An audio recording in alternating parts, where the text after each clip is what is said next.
بادشاہ نے گدھوں کو قطار میں چلتے دیکھا تو کمہار سے پوچھا، تم انہیں کس طرح سیدھا کرتے ہو؟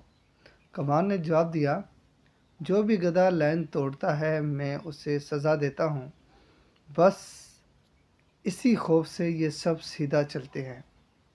بادشاہ نے کہا، کیا تم ملک میں امن قائم کر سکتے ہو؟ کمہار نے حامی بھر لی۔ بادشاہ نے اس سے منصب ادا کر دیا۔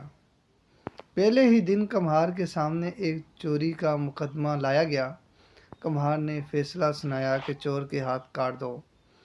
جلاد نے وزیر کی طرف دیکھا اور کمہار کے کان میں بولا کہ جناب، یہ وزیر صاحب کا خاص آدمی ہے۔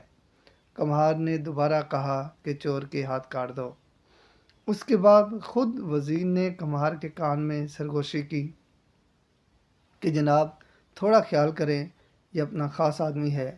کمہار بولا، چور کے ہاتھ کاٹ دیے جائیں اور سفارشی کی زبان کاٹ دی جائے۔